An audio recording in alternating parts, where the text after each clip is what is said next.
오늘은 베냐민 지파에 관한 기록인데요. 말씀이 좀 깁니다. 좀 천천히 함께 읽도록 하겠습니다. 8장 1절에서 40절까지 말씀 함께 봉독하겠습니다. 베냐민이 낳은 자는 맏아들 벨라와 둘째 아스벨과 셋째 아하라와 넷째 노아와 다섯째 라바이며 벨라에게 아들들이 있으니 곧 앗달과 게라와 아비웃과 아비수아와 나아만과 아호아와 게라와 스부반과 후람이라. 에웃의 아들들은 이러하니라. 그들은 게바 주민의 우두머리로서 사로잡혀 마나앗으로 갔으니 곧 나아만과 아이야와 게라이며 게라는 또 우사와 아이웃을 낳았으며 사라임은 두 아내 후심과 바라를 내보낸 후에 모압 땅에서 자녀를 낳았으니 그의 아내 호데스에게서 낳은 자는 요밥과 시비야와 메사와 말감과 여우스와 사갸와 미르마이니 이 아들들은 우두머리이며 또 그의 아내 후심에게서 아이둡과 엘바알을 낳았으며 엘바알의 아들들은 에벨과 미삼과 세메시니 그는 오노와 롯과 그 주변 마을들을 세웠고 또 브리아와 세마이니 그들은 아얄론 주민의 우두머리가 되어 그들이 가드 주민을 쫓아냈더라. 아이오와 사삭과 여레목과 스바디아와 아랏과 에델과 미가엘과 이스바와 요한은 다 브리아의 아들들이요 스바디아와 무슬람과 히스기와 헤벨과 이스므레와 이슬리아와 요밥은 다 엘바알의 아들들이요 야김과 시그리와 삽디와 엘리에네와 실르데와 엘르엘과 아다야와 브라야와 시므랏은 다 시므이의 아들들이요 이스반과 에벨과 엘리엘과 압돈과 시그리와 하난과 하나냐와 엘람과 안도디아와 이브드야와 분우엘은 다 사삭의 아들들이요 삼스레와 스아랴와 아달랴와 야아레시아와 엘리야와 시그리는 다 여로함의 아들들이니 그들은 다 가문의 우두머리이며 그들의 족보의 우두머리로서 예루살렘에 거주하였더라. 기브온의 조상 여이엘은 기브온에 거주하였으니 그 아내의 이름은 마아가며 장자는 압돈이요 다음은 술과 기스와 바알과 나답과 그들과 아이오와 세겔이며 미글롯은 시므아를 낳았으며 그들은 친족들과 더불어 마주하고 예루살렘에 거주하였더라.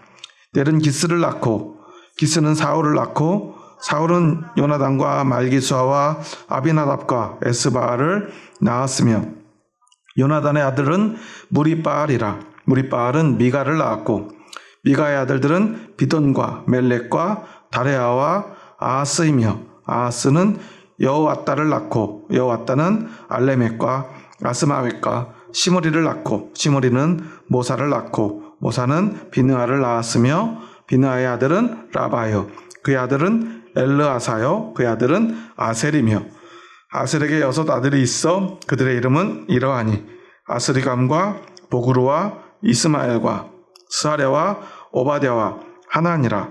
아셀의 모든 아들이 이러하며 그의 아우 에색의 아들은 이러하니 그의 맏아들은 울람이요 둘째는 여우스요 셋째는 엘리벨렛이며 울람의 아들은 다 용감한 장사요 활을 잘 쏘는 자라. 아들과 손자가 많아 모두 150명이었더라. 베냐민의 자손들은 이러하였더라. 아멘.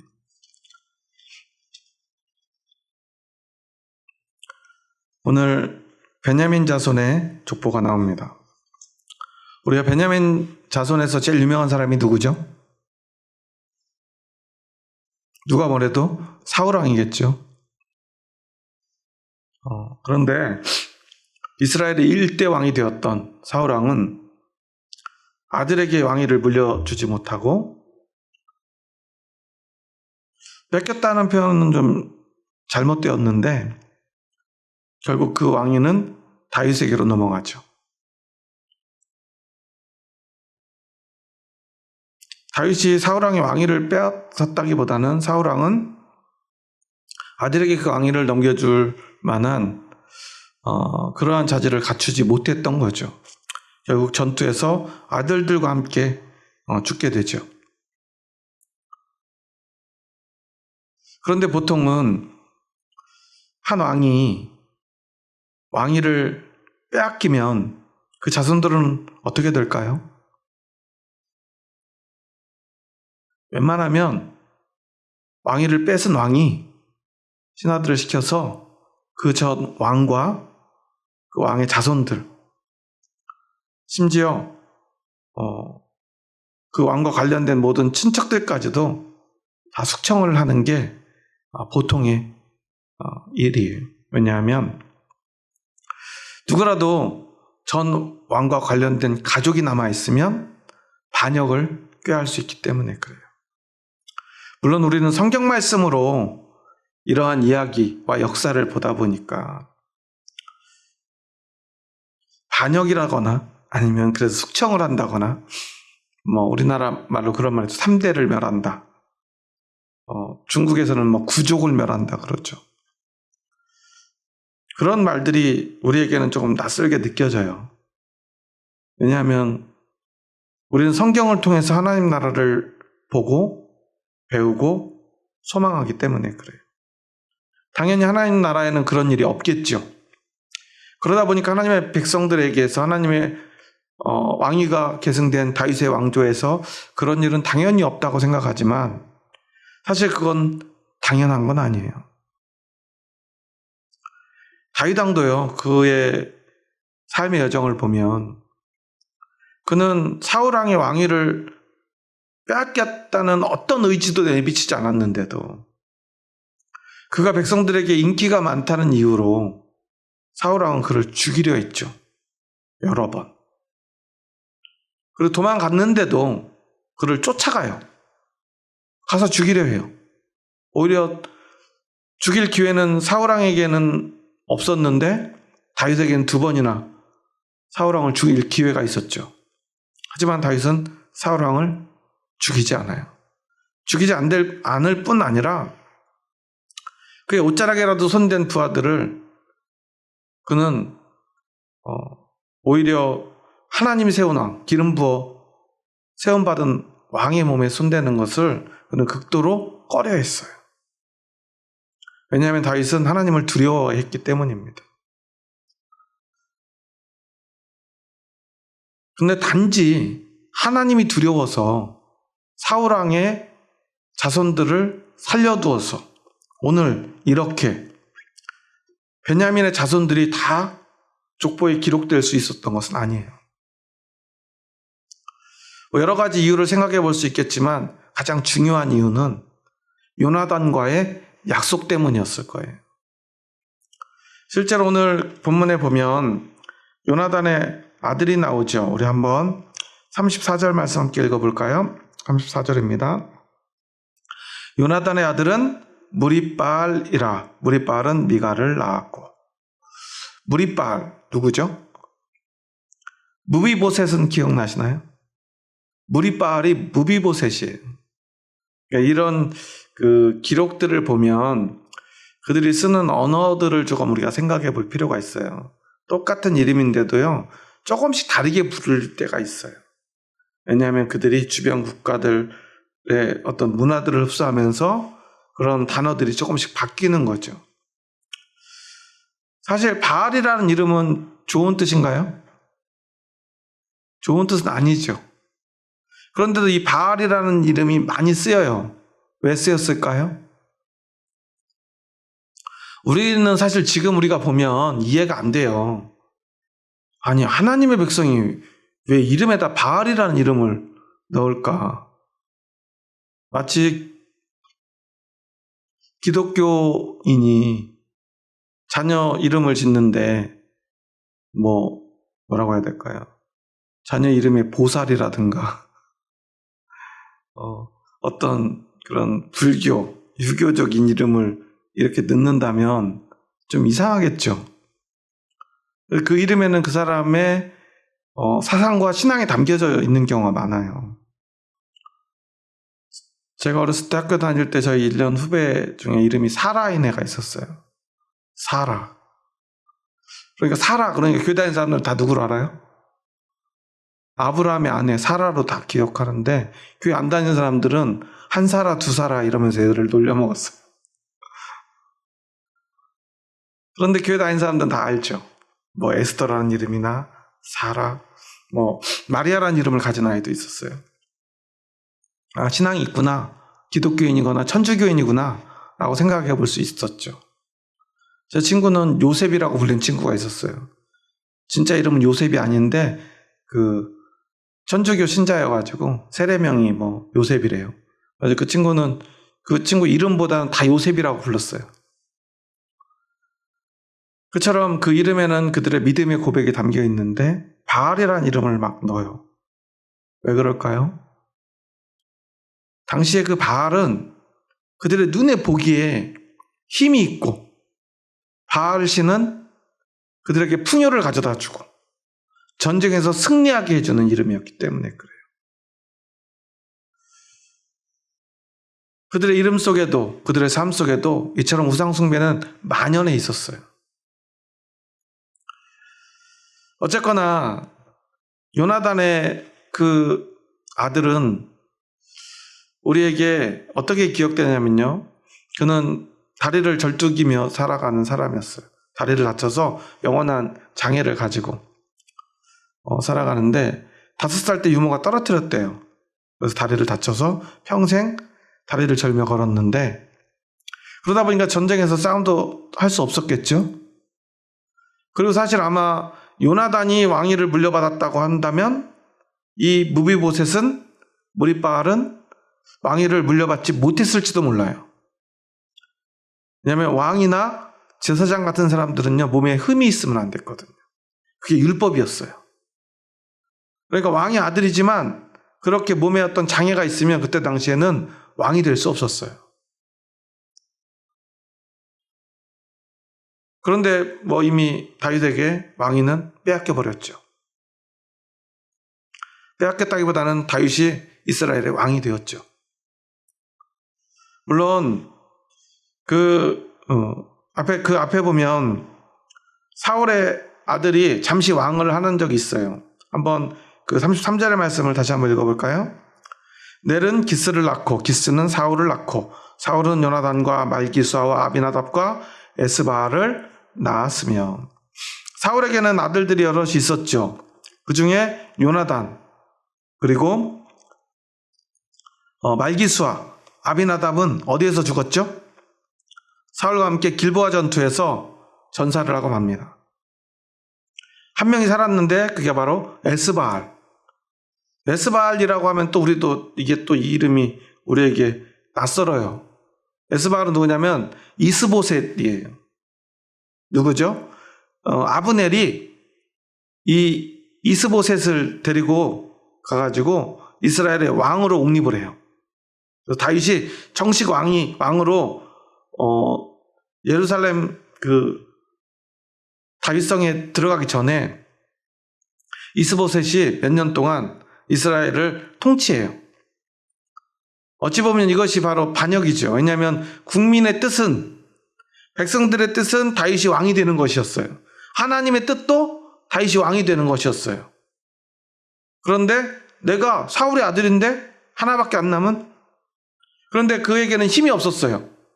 그런데 아브넬이라고 하는 그때 당시에 이스라엘 최고의 장수가, 지금으로 말하면 국방부 장관 정도 되는 사람이 자신이 가진 이 군사력을 가지고 이스보셋을 왕으로 세워요. 그런데 결국 그들은 서로 다투고 결국 다윗에게 완전히 왕권을 넘겨주게 되죠. 그런데 그렇게 이스보셋의 시대도 지나버리고, 그리고 이제 완전히 다윗이 이스라엘의 왕이 됩니다. 이제 남은 거는 그 모든 가족들, 자녀들, 친척들까지 다 죽어야 되는 일만 남았어요. 하지만 다윗은 끝내 요나단과의 약속을 지킵니다. 요나단의 자손들을 끝까지 돌봐주기로 한 그 약속. 그래서 요나단의 아들을 찾아내요.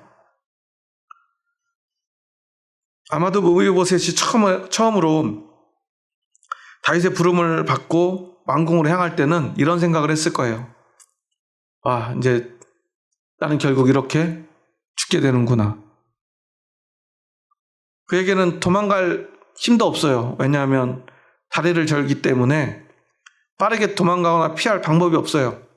그러니까 아마 순순히 잡혀왔을 거예요. 그리고 가서 아마 죽음을 무릅쓰고 이제는 죽여달라고 그는 이야기하려고 했을지도 몰라요. 하지만 다윗은 그를 불러서 그의 밥상에 앉혀서 함께 식사를 해요. 왕과 함께 식사를 한다는 것은 어떤 의미가 있을까요? 제가 요즘 한 번씩 지난 계엄 관련 재판을 보면 윤석열 씨가 많은 군인들을 자신의 식사 자리, 더 정확히 말하면 술자리죠. 술자리에 불러서 했던 이야기들이 하나씩 증언이 되고 있어요. 그러면서 그때 불려왔던, 그리고 결국 계엄의 밤에 군인들에게, 자신의 부하들에게 실탄을 지급하지 않았던 곽모 장군 같은 경우는 이제까지 하지 않았던 얘기를 이번 재판에 했는데요. 그런 얘기까지 하면은 너무 이 윤석열 씨가 큰 벌을 받게 될 것 같은 두려움, 그리고 그 말 자체가 너무나 무서운 말이었기 때문에 하지 않았다고 그래요. 검찰에 가서도. 그런데 자신이 한 얘기를 전부 다 부인하니까 결국 재판정에서 막 울먹이면서 이런 얘기를 해요. 대통령께서 나에게 뭐라고 해야 될까요? 정적들이죠. 국회의원들이나 이재명 현 대통령이나 이런 사람들을 다 잡아서 내 앞에 데려와라. 그럼 내가 직접 총으로 쏴 죽이겠다. 이런 얘기를 했다는 거예요. 그런 얘기를 하면서 막 울먹여요. 얼마나 두려웠으면 그러겠어요. 그런 말을 할 때 얼마나 무서웠겠어요. 실제로 그런 일이 생기면 안 되는데 생각하지 않았겠습니까? 실제로 그런 일이 벌어졌다고 생각해 보세요. 이 나라는 어떻게 되겠습니까? 아마 100년은 퇴보하게 됐을 거예요. 이번에 에이펙을 잘 마쳤는데요. 과연 이런 걸 할 수 있었을까요? 어느 나라 대통령이 자신의 정적들, 국회의원들, 그 사람들을 잡아서 직접 총으로 쏴 죽인 사람을 만나고 싶겠어요? 그런 나라에 회담을 하러 오겠어요? 우리나라가 어떻게 망가졌을지 상상도 할 수 없어요. 그런 식으로요. 참 세상은 보면 힘 있는 사람은 힘 없는 사람들을, 권력을 잡은 사람은요, 권력을 빼앗긴 사람을 다 죽이려 합니다. 그게 세상의 이치입니다. 그런데 여러분 생각해 보세요. 물론 그 사령관은 그래도 다른 사람들하고 다르게 조금 마음이 여린 사람이었던 것 같아요. 대통령이 부른 그 술자리에 밥상머리에 앉아가지고 그는 오히려 그런 문제에 대해서 두려움을 느끼고요. 걱정을 했는데 그것에 함께했던 어떤 사람들은요. 와, 진짜 그렇게 되면 너무 좋겠다.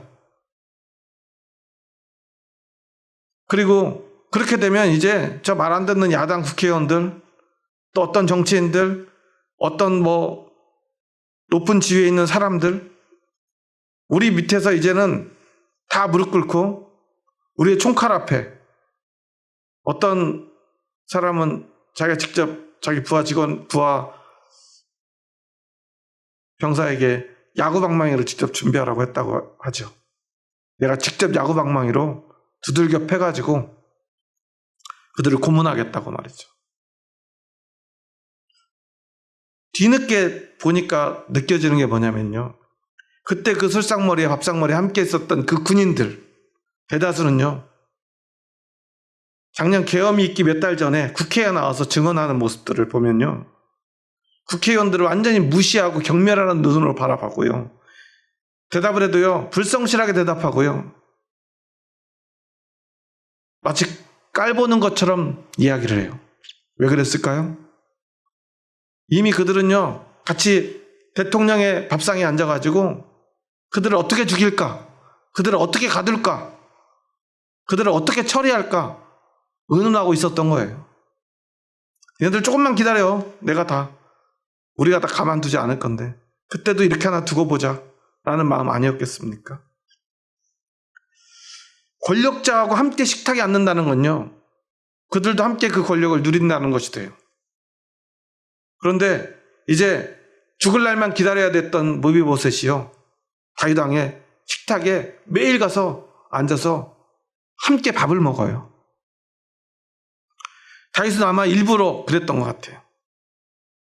아무도 무비보셋을 깔보거나 그에게 함부로 대하지 못하도록. 그러지 않았다면 사람들은요, 무비보셋을요, 함부로 대했을 거예요. 왜냐하면 권력을 빼앗겨버린 전 왕의 아들이기 때문에.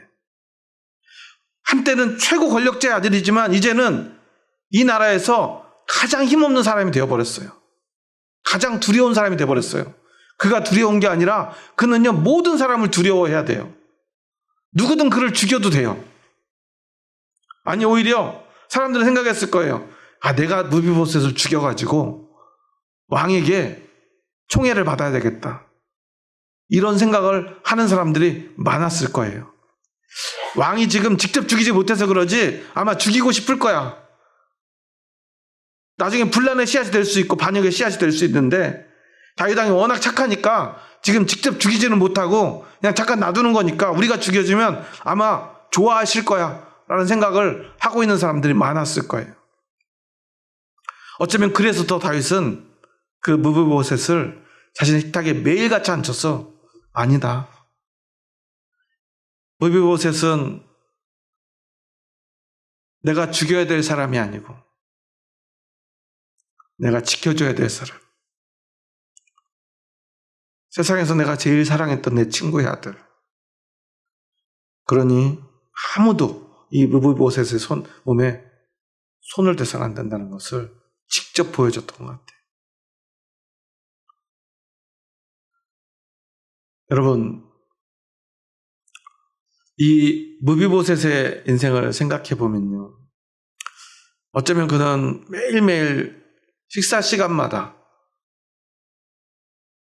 다윗 왕의 상에 갈 때마다 두려움을 느꼈을지도 몰라요. 언제 죽어도 이상하지 않으니까요. 그런데 아마 시간이 지나면서 그는 느꼈겠죠. 다윗 왕은 진짜 나를 살려주려고 하는구나. 그래서 나를 이곳에 불렀구나. 깨달았겠죠. 하지만 그는 왕자의 아들이었기 때문에 지금 자기는 당연히 죽어야 되는 사람이라는 사실을 알고 있었을 거예요. 권력의 구조가 어떤지 알았고요. 그는 아마 어렸을 때 보았을 거예요. 자신의 할아버지가 다윗을 얼마나 싫어하고 미워하고 죽이려 했는지를, 얼마나 많이 죽이려고 시도했는지를. 그런 그 할아버지의 손자인 자신을 다윗 왕이 살려주는 게 너무 이상했을 거예요. 그리고 어쩌면 그는 자신의 할아버지가 원망스러웠을지도 모르죠. 오늘 우리는 베냐민 지파의 족보를 통해서 사울왕에 대해서 깊이 생각해 볼 필요가 있다고 생각해요. 사실 이스라엘 12지파 가운데 베냐민 지파는 가장 작은 지파 중에 하나예요.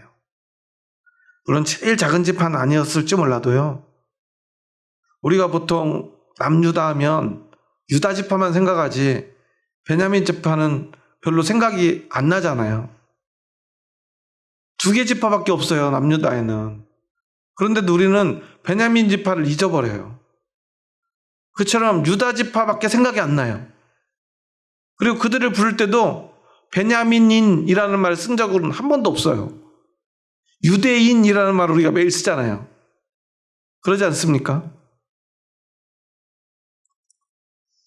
왜 이렇게 되었을까?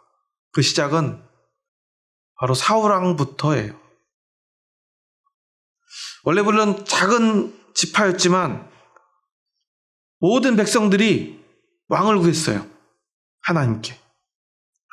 이스라엘 최초의 왕이에요.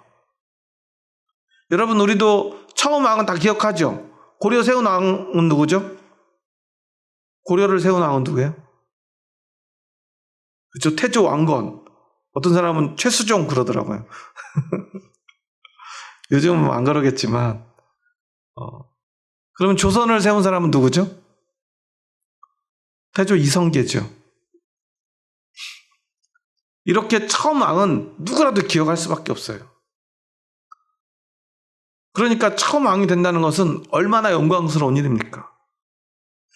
왕이 원래 권력을 많이 가지지만 첫 번째 왕만큼 큰 권력을 가진 왕은 없을 거예요. 여러분 생각해 보세요. 이성계가 더 많은 권력을 가졌을까요? 우리가 그렇게 우러르는 세종대왕이 더 큰 권력을 가졌을까요? 이성계가 훨씬 더 큰 힘을 가지고 있었을 거예요. 아무리 똑똑해도요, 첫 번째 왕만큼의 큰 권력을 갖기는 쉽지 않아요. 그런 자리에 앉았던 사람이 사울왕이에요. 그래서 국민들에게, 백성들에게 그렇게 인기 많던 다윗을 내어쫓고요, 그를 죽이려고 해도요, 그것에 대해서 잘못되었다고 말하는 사람이 한 명도 없어요. 왜냐하면 그는 이스라엘의 첫 번째 왕이기 때문에 그래요. 사울왕은요, 왕이 될 때 외모에 대해서 이야기를 하죠. 보통 사람들보다 키가 어땠다고 그래요? 머리 하나는 더 컸다고 그래요. 희한하게 유대인들은 우리랑 쓰는 표현도 비슷해요. 머리 하나가 더 있다고. 우리도 그렇게 표현하잖아요. 얼굴이 준수하고 잘생겼었다고 그래요. 아마 싸움도 잘했던 것 같아요. 전쟁에 나가면 웬만하면 패하지 않았던 것 같아요. 말도 잘하고요. 외모도 뛰어나요. 그런데요, 그는 결국 하나님께 버림받아요. 이유가 뭘까요? 원래 사울이라고 하는 이름을 이렇게 히브리어로 하면 사실은 조금 더 정확한 표현으로 읽자면 샤울이 맞다고 그래요. 샤울.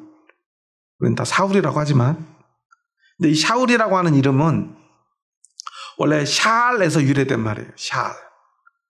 샤알은 어떤 뜻이냐면 누군가에게 묻는다, 요청한다, 그런 뜻이에요. 그가 어떻게 왕이 됐죠? 백성들이 하나님께 요청했어요. 왕을 주세요. 그래서 그가 그 요청, 샤알 때문에 사울이 왕이 됐어요.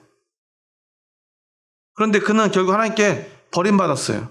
왜냐하면 하나님께 구해야 되는데 하나님께 구하지 않았어요. 샤알에서 유래된 사울이 하나님께 샤알을 하지 않았던 거예요. 그리고 이 사울은 누구에게 샤알했죠? 누구에게 구했죠? 신접한 여인에게 가서 가르쳐달라고 그랬어요. 무당에게 가가지고요, 샤알했어요. 요청을 했어요. 그러니까 하나님이 진노했어요. 그래서 하나님은 그를 버립니다. 물론 그것만이 그 원인이 된 건 아니고, 그가 순종하지 않았던 것, 그가 왕으로서의 직권을 남용했던 것,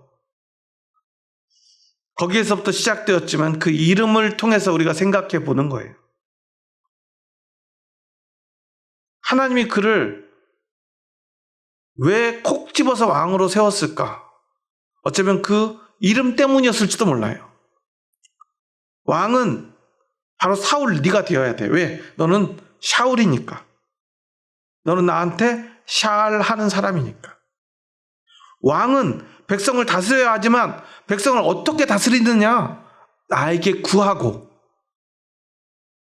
묻고 어떻게 해야 되는지를 하나님께 듣고 하나님이 원하는 대로 백성을 이끌어가는 사람이기 때문에 샤울, 바로 네가 이 나라의 첫 번째 왕으로 가장 적합한 사람이야. 하나님 어쩌면 이렇게 응답해 주신 것인지도 몰라요. 그가 왕이 된 것은 어쩌면 그가 잘생겨서도, 그가 인기가 많아서도, 그가 키가 크고 싸움에 능해서도 아닌지도 몰라요. 그 이름, 그 의미 때문인지도 모릅니다. 그런데 그는 하나님께 샤알하지 않았어요. 하나님께 구하기보다요, 백성들이 뭘 원하는지를 먼저 들어요.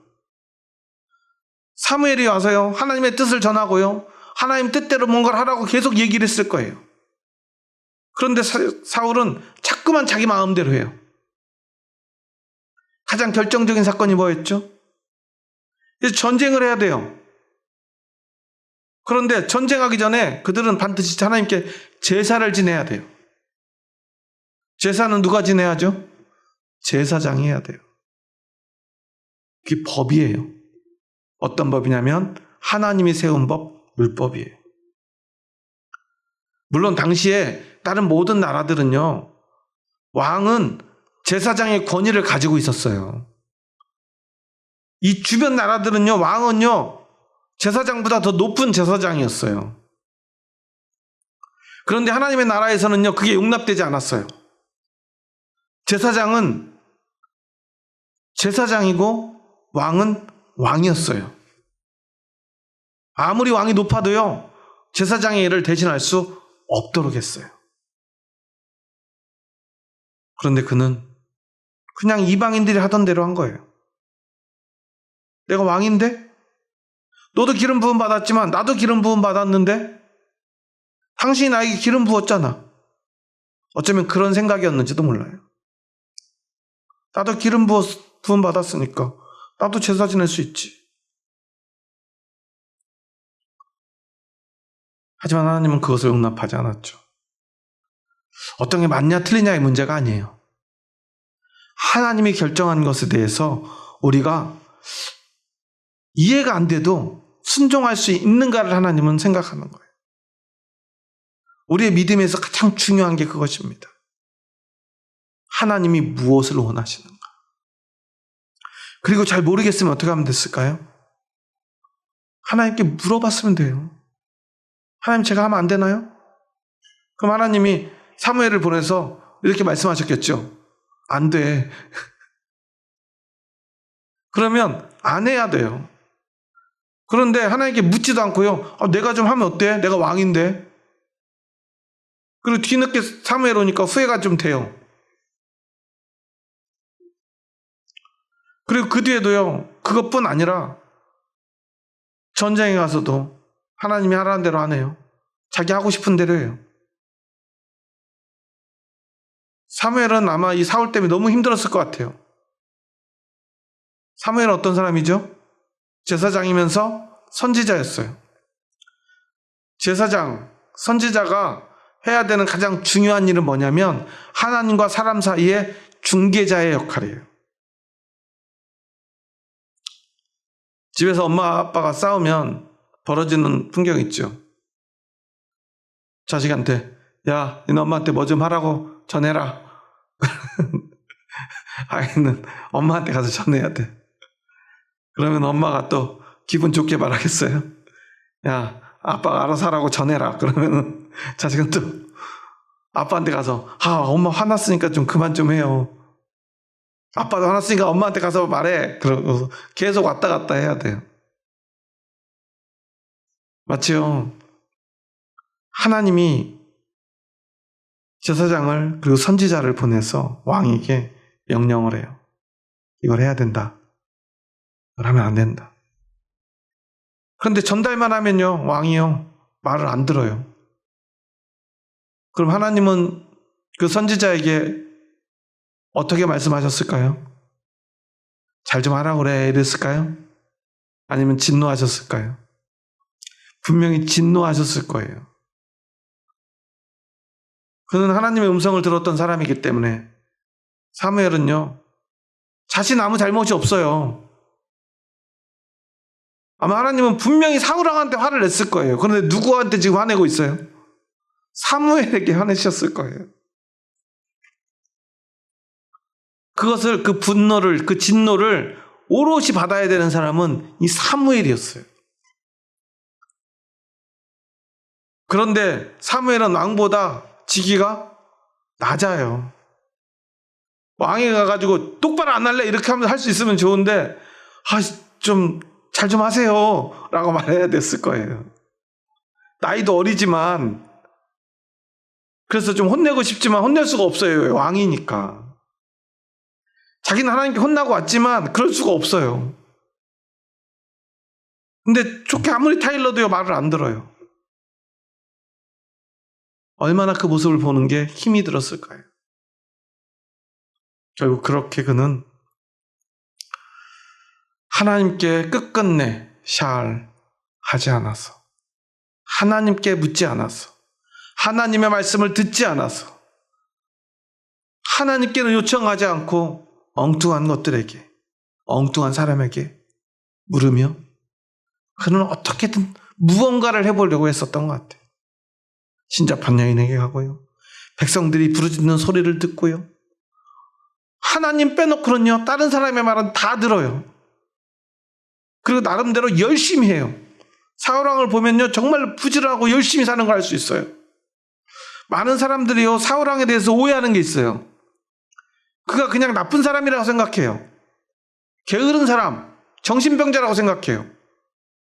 여러분, 그런 사람이 백성들을 위해서, 나라를 위해서 직접 전장에 제일 최전선에 가서 아들들까지 데리고 가서 싸우다가 전사하겠습니까?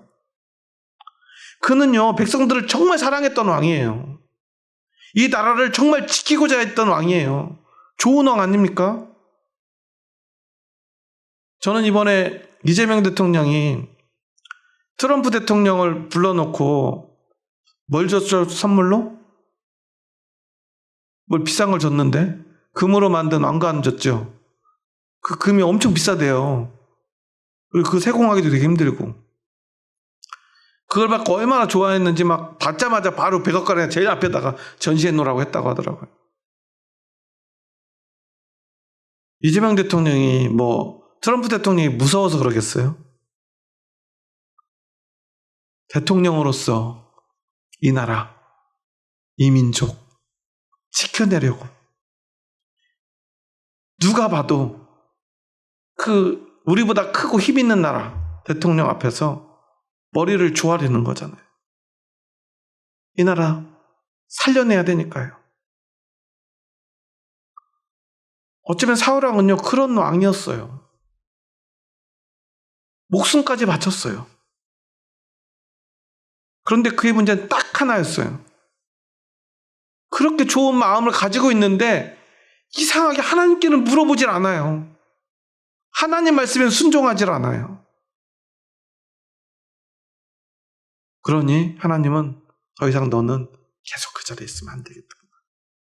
왕은 물론 백성을 사랑하고 나라를 사랑해야 하지만 그것보다 더 중요한 것, 선행되어야 될 게 있는데 그것은 하나님께 묻는 거야. 여러분, 우리의 신앙, 우리의 삶을 생각해 보세요. 여러분, 부지런하게 열심히 성공적인 삶을 살아야겠죠. 관계를 잘 생각해 보면요, 우리도 똑같아요. 우리 인생의 왕은 나예요. 잘 사는 거 중요해요. 성공하는 것도 중요해요. 열심히 일해서 돈을 많이 벌고 성공하고 풍요로운 삶을 사는 게 너무 중요해요. 내 삶을 지켜내고 내 가족을 지켜내는 것도 너무 중요해요.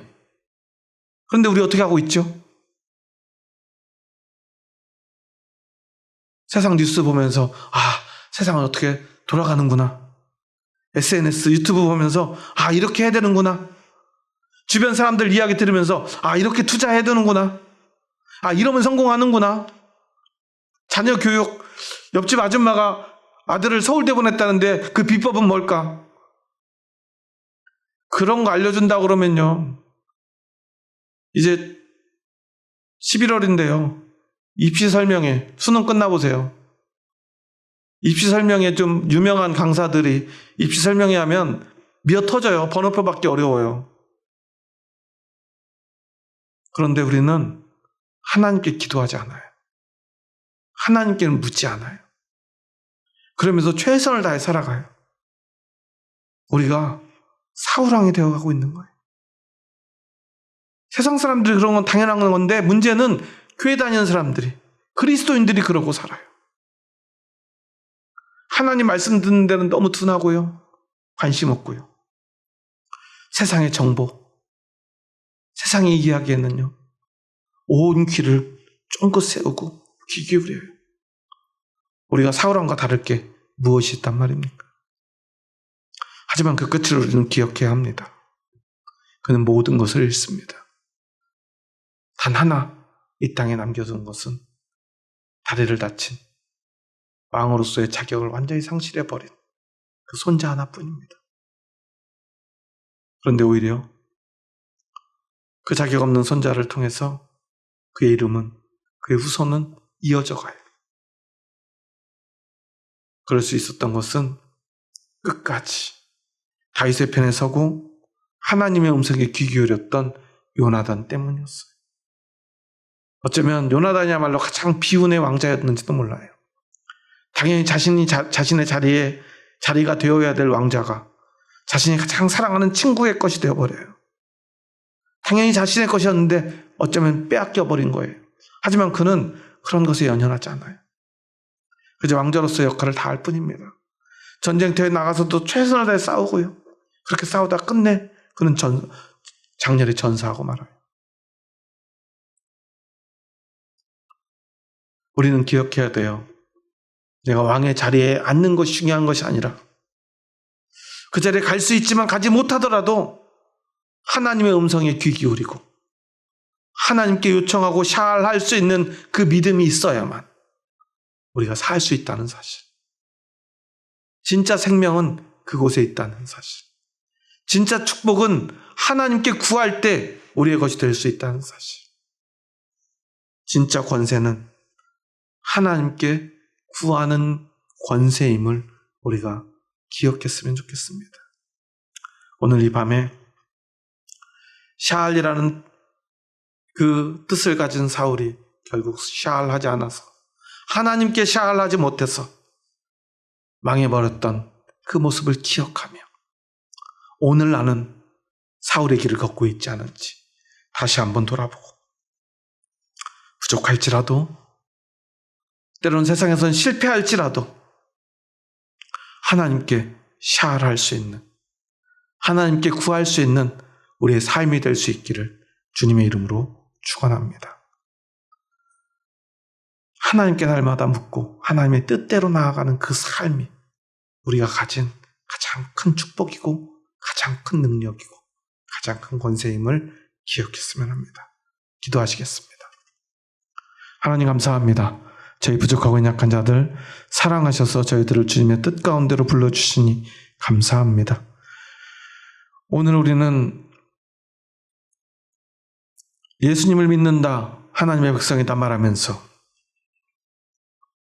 하나님의 뜻이 무엇인지를 구하지 않습니다. 하나님의 뜻에는 관심이 없습니다. 하나님께 기도하지 않고 세상에 성공하는 비결들을 찾아다닙니다. 사람들이 원하는 것이 무엇인가에만 관심이 있습니다. 하나님이 나에게 무엇을 원하시는지는